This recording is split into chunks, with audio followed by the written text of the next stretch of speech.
Chinese President Xi Jinping has touched down in Budapest, making it its final stop on his first trip to Europe in 5 years. His first two stops were Paris and Serbia.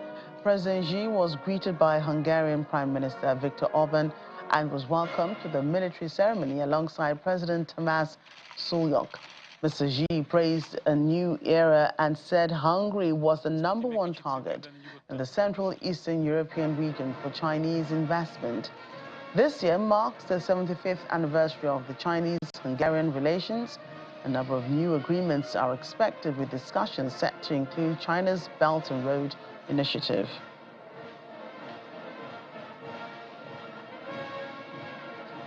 And locals in North Macedonia are voting in the second phase of the country's presidential and parliamentary polls. Preliminary results place opposition rival Gordana Davkova with over 64.5% of the vote.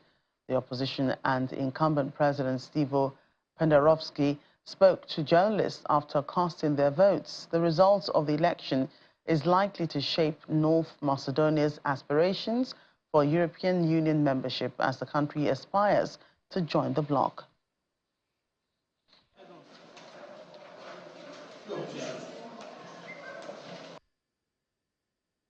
What I expect to win the elections, and even to get a better result. That's obvious.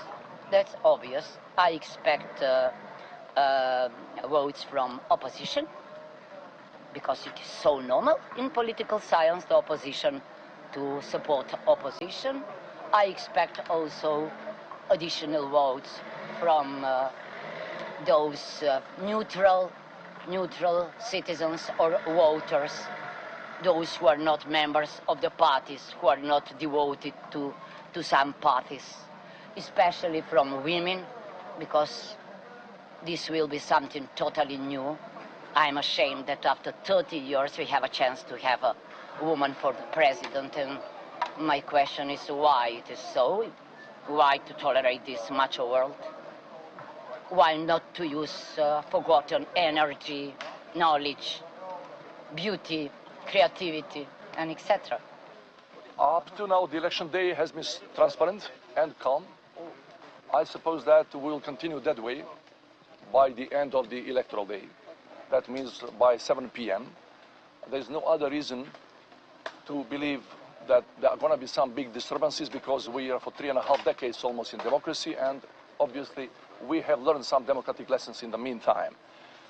If you are asking me about the eventual turnout of 40%, I think that despite all the obstructions which are already in place and visible in some parts of the country, I think that we are going to reach that 40% of threshold, and we'll have the credible winner at the end of the day. What is not quite good for the level, for the quality of democracy in my country, is that we are hearing that some political forces, some political parties are trying to obstruct the election process by simply preventing people from taking the second ballot, the second one for the presidential elections. If that is the case, if that is confirmed at the end of the day, that will mean that the free will of the people have been suppressed, at least to some extent. Elsewhere, the death toll from massive flooding in southern Brazil has risen to 100. Emergency crews are continuing rescue operations as 128 people are still reported missing. Nearly 400 municipalities have been affected in the disaster. Hundreds have also been injured. Brazil's National Center for Natural Disasters says the southern part of the state is under high risk, as the incident has forced 160,000 people from their homes. Over in Senegal, where a Boeing 737-300 aircraft has crashed during takeoff, 11 people are said to be injured, 4 of them severely. Air Senegal flight HC301 was bound for the Malian capital Bamako. Dakar's Blaise Dagne Airport put out a statement saying the plane went off the runway in the early hours of Thursday. The pilot was slightly injured, but most of the 78 passengers on board were not hurt in the incident. Operations have since been halted at the airport, and an inquiry is underway to determine the cause of the incident. Although it's not yet known what caused the crash, this comes as the manufacturer faces a deepening crisis over its safety record.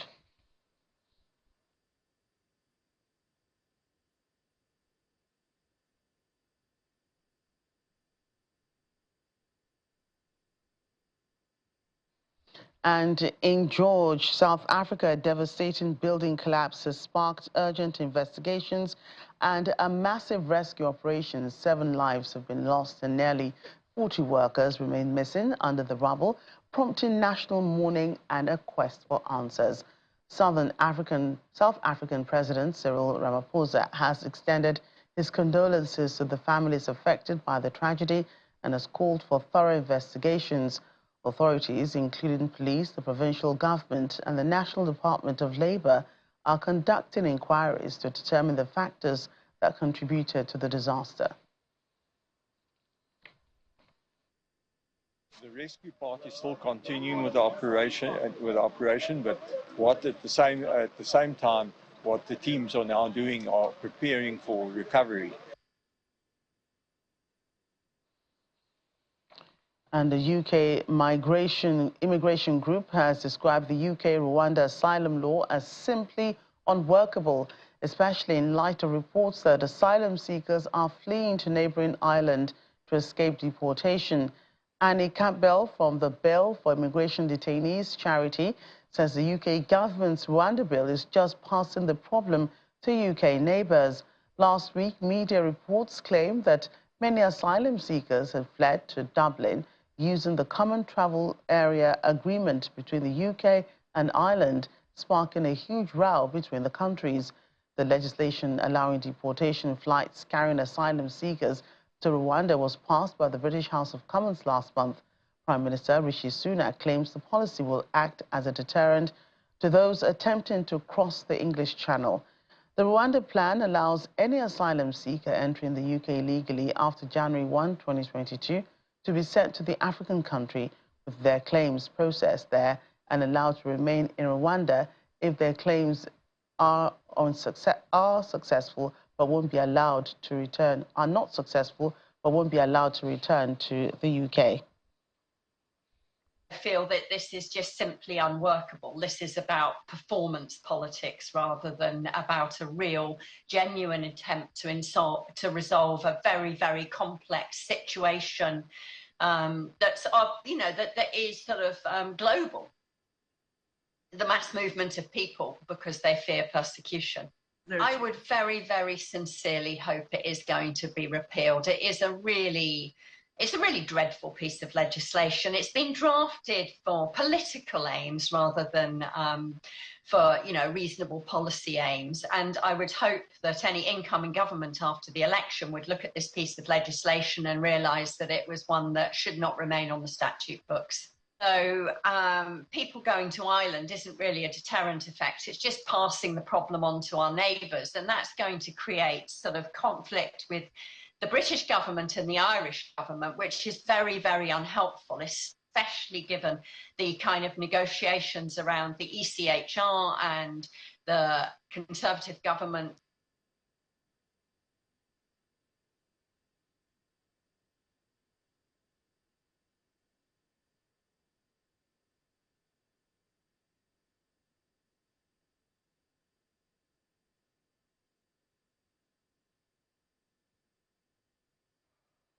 The Biden-Harris administration has pledged more than $100 million for small and medium-sized auto manufacturers to expand or retool their facilities to address the evolution to battery-operated cars. Some states are expected to ban gas-fueled vehicles by 2035. Our Washington correspondent Maria Bird had an interview with White House official Kirabo Jackson. Mr. Jackson, we thank you so much for joining us. We know this is another historic day within the Biden administration as Vice President Harris is in Detroit, the auto capital of the country, and some might even say at one point the auto capital of the world. And so as we look at the evolution of the car industry and specifically what this means today and what she's going to be discussing today and what the administration is hoping this $100 million investment will do for Black and Brown Americans, especially those that have small businesses or that work within the auto industry?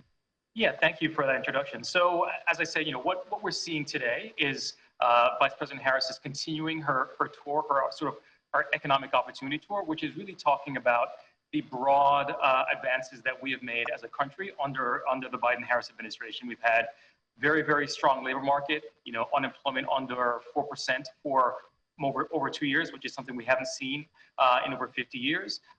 And at the same time, we're seeing real wage growth. And overall, this has also coincided with tremendous improvements overall that we're seeing for the Black community specifically. We're seeing wage growth, which has been faster for Black Americans than for the rest of the population in 2023. And overall, things are good. We're seeing increases in sort of Black business ownership. That's sort of doubled relative to what we saw in 2019. And all of this is happening in part because this administration has been very, very focused on making sure that the overall growth that we have in this economy is shared not just by those at the top, but by all Americans in general and Black Americans in particular, and really making sure that all communities really benefit from the shared prosperity in this nation. And specifically to the question of the what's going on in terms of cars and the auto industry, one of the things that is really, really important is that as we transition off of combustible fuels towards cleaner energy, specifically in cars, we're going to be moving more towards the installation of batteries, the building of batteries, the manufacturing of batteries, and basically we have to make sure that some of the retooling that has to take place is not going to hurt those that are employed in the existing auto industry. As you talked about, Detroit is a city which is majority Black American. So if we're going to be having this transition, we want to make sure that the transition is smooth and that everyone benefits from this. So what these investments are really represents the administration making sure that we provide some of the necessary means so that car companies have technical assistance to make sure they know how to transition, they know how to transition off of the older combustible engines towards new batteries, and all of this can be done using domestic labor, and to make sure that the workers who are currently working on the older technology are able to retool and retrain and get those jobs in this growing sector, and really retool for the growing economy going forward as we transition off of cleaner, sort of dirtier jobs towards cleaner jobs. So a lot of this is to make sure that the communities that are going to be impacted are going to be impacted in a positive way and not in a negative way. And the last thing I just want to emphasize is that in order to take advantage of these money, in order to get this money, communities have to apply for these grants. And part of the application actually is a discussion of how the money is going to be used to benefit the broader community. And that's something that's going to be really, really impactful, particularly when you think about the fact, as you mentioned, that Detroit is historically has been sort of the car center of the world. And this is also an area that is about 75% Black. So it's really making sure that that money, when it hits, is going to benefit the broader community. You mentioned growth with African-American businesses, Black businesses in the country over the past few years. We also know that many of these larger companies, auto companies, have to contract with smaller companies. Well, how are these grants going to be used to ensure that maybe Black-owned businesses that support larger auto companies are able to get access to these fundings and, as you said, are able to be tooled in a way to be best positioned to have access to funds in an evolving auto industry scape that, as you said, is going to be moving toward more cleaner car development? That's a great question. So one of the things that it's really important to highlight is that the Small Business Administration is actually coupling with the Department of Agriculture to make sure that small business loans are available, working capital is available for small businesses to basically do the kinds of work they need towards this transition towards clean energy.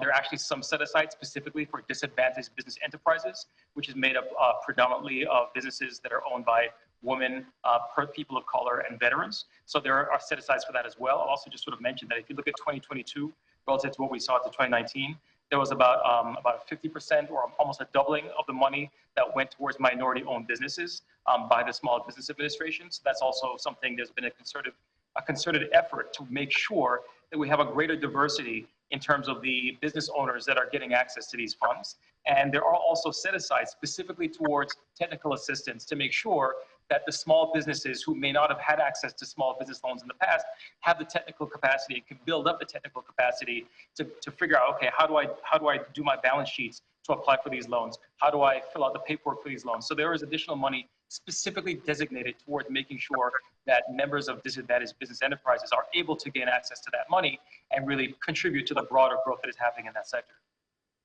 Thank you, Mr. Jackson, for that, because I know this is going to be very critical. But we also know that unemployment rates, unfortunately, in cities like Detroit is higher than other parts of the country. What are the plans or the expectations for how this infusion of the funds into the auto industry will have a direct impact on employment outcomes and also obviously wages for individuals that are underemployed in a city like Detroit or in Black and brown communities across the country? Yeah, it's a good question. So it's very, very true. Nationally, we have had unemployment, like I mentioned before, under 4% for longer than 2 years, which is something we've never seen. We've also seen that the difference between sort of areas that tend to have high levels of unemployment and low levels of unemployment have narrowed considerably under this administration. And also the gaps in the unemployment rate between groups have narrowed. So the Black-white unemployment gap is much smaller now than it has been historically. At the same time, that gap still does exist, and it's something we really have to really focus on.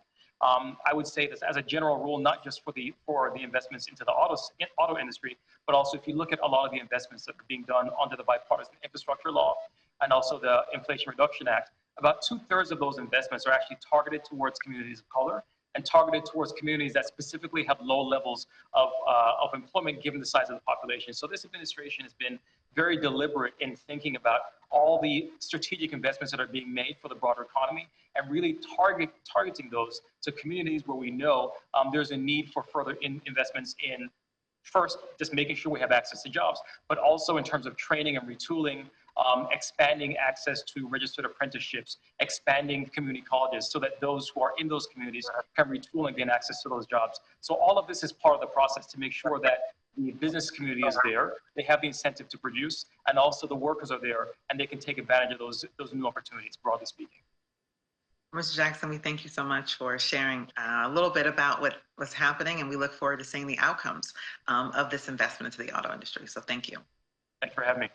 Public hospital doctors in Kenya have agreed to resume work after signing a deal with the government calling off a nationwide strike, which lasted for close to 2 months. According to union officials, the doctors have decided to place their trust in the government to address the issues leading up to the strike. These issues primarily revolve around inadequate pay and working conditions. This development comes after a labor court in Kenya had earlier this week given the doctors and the government 48 hours to sign a return-to-work agreement, failure to which the matter will be determined by the court. Kenya's Health Minister, Susan Nakhumicha, said the doctors had proved to be better negotiators than the government side, adding that they had put up quite a fight. The end of the strike comes as a relief to millions of Kenyans seeking health services from public hospitals that have been crippled by the strike. Kenyan journalist Cyrus Mbati spoke to my colleague Layo Laride on the latest development. Yeah, thank you for having the show. As we said earlier on, the doctors have resumed duty from today. And as the way we did so many hospitals, public hospitals today in Kenya, we showed that the doctors are back to work because of what they agreed yesterday, the return to work formula. The issue, they say the issue that which made them be away from work had been actions addressed in the agreement that they signed yesterday, the government. Most of the issues that solved around their pay, which they say they was poor, it was low and poor, because there was a collective agreement, bargaining agreement, which they signed in 2017. So the current government tried to kind of jump or they kind of denounce the agreement, but that's what caused the doctors to go on strike. So the doctors and the government agreed that they leave the matter be solved in court within 60 days. And basically, all the issues which they were raising regarding their pay or the conditions of operation were addressed by the agreement which they signed yesterday. So to them, it was a win over the government. So it's a big relief, I can tell you, because it's not only the issue of flooding which is affecting Kenya. Most Kenyans were suffering. We talk of mothers giving birth, because the public hospital, that's where they run. Accident victims, that's where they are taken to public hospitals. Those falling sick because of malaria and other diseases. Now there's a waterborne disease which is an outbreak on the same, because it's all over around 5 counties in the country. So the return to work is a big relief, and it's going to help the country to stabilize the situation, because as we speak, the nurses are also threatening to go on strike. So the return of these doctors will help kind of address so many issues which were pending. We have had so many deaths because of the lack of these doctors who are away from work. So it's a big relief. They need to say it's a big relief to say actually. Climate activist Greta Thunberg has been fined by a court in Stockholm. She was accused of disobeying police orders on 2 occasions during a rally outside Sweden's parliament in March and was charged with 2 counts of disobedience. According to officials, Ms. Thunberg was fined €511 and ordered to pay an additional €85 in damages. It is painfully clear that the absurdity of the fact that it is us peaceful climate activists, young people who are acting to try to stop the extremely violent and deadly and extractive systems that directly lead to people's death, people forced to become climate refugees, and risk losing their lives, loved ones and livelihoods, that it is us who are here, that the real criminals here, the people who are the real enemy, they get to continue. They get to continue putting countless people in direct danger as a result of their actions. And here in Nigeria, in response to the increasing threats of climate change and the environmental hazards posed by fossil fuels, countries are turning to renewable energy sources such as wind, solar and biomass. Nigeria, a significant player in the oil and gas industry, is also charting a course towards green energy. In this report, our correspondent Deborah Agbalama takes a look at this journey towards a sustainable green future. The global community faces a critical juncture in combating climate change, necessitating a shift from fossil fuel to sustainable energy sources. Leading nations in this regard like Denmark, Portugal and China have made substantial investments in renewables, recognizing the imperative of securing a sustainable future for generations to come. As Nigeria contemplates its future amid its rich oil and gas reserves, there's a growing realization of the need to integrate green energy into its economic framework. At Rivers State University, the establishment of a Center for Climate Change and Forest Resources underscores the growing recognition on the importance of renewable energy education. Professor Sodianye Abere, the director of the center, emphasizes the need for government's intervention in integrating climate change and renewable energy studies into school curricula. We should be able to raise people who will be able to adapt and bring up solutions to the problems that we are encountering. A drive through Port Harcourt, the capital of Rivers State, shows a gradual adoption of solar energy, with approximately 1 in 20 households utilizing solar panels for electricity. Noyelum Victor, a solar energy expert, highlights the increasing awareness of solar power in Nigeria and calls for government's measures to enhance affordability and accessibility. Anybody that can afford 2,000 naira fuel in a day can afford a solar system.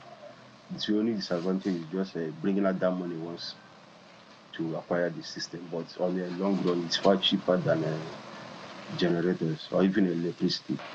Amidst the transition to green energy, questions loom over Nigeria's heavy reliance on oil revenue. As according to the National Bureau of Statistics, the last quarter of 2023 saw a 12.11% growth in the oil sector, which indicates a 25.50% points recorded compared to 2022. Dr. Okidem Andrew, an agro-business consultant and HOD Agri-Economics Department, RSU, advocates a pivot towards agriculture as a sustainable economic alternative. The green economy has potential to turn Nigerian economy around.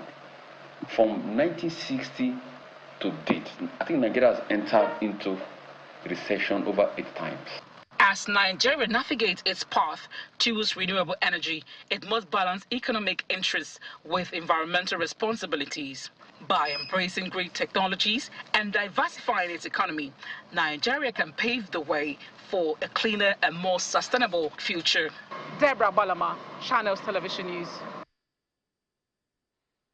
And finally on the program, animal lovers at Expo City, Dubai have created a safe haven for stray cats. The strays are provided with water, food, beds and ventilated houses. According to reports, around 80 stray cats have found a home at Expo City, Dubai, which also covers the cost of neutering the animals and veterinary visits. Expo City Dubai was established in 2021 and includes various attractions, offices, entertainment facilities, restaurants, cafes and gyms. The city also includes the Dubai Exhibition Center, which provides world-class services to host exhibitions and conferences. At Expo City Dubai, we have done lots of initiatives to ensure that our stray cats are taken care of. One of them is the actual development of the animal welfare program. And you can see here Fred, one of our oldest residents. We have placed feeding stations all across the city to ensure that they are fed, they are hydrated, and they have like a safe location when it's warm, when it's windy, when it's cold, that they have like a safe shelter to go to. The level of engagement that we see at Expo City Dubai from the visitors and their love towards the cat, you can see all children engaging with them. They love our residents. Yes, we call them our Expo Cat residents. They play with them. They are really happy to see this level of commitment that Expo management has done towards their sustainable city. So we have had like really positive engagement and support from the community to maintain the animal welfare program, and that gives us a push to actually prolong and continue our long-term plan. Yes, again. That's the world today. Thank you for watching. I'm Joka Rogers. Bye for now.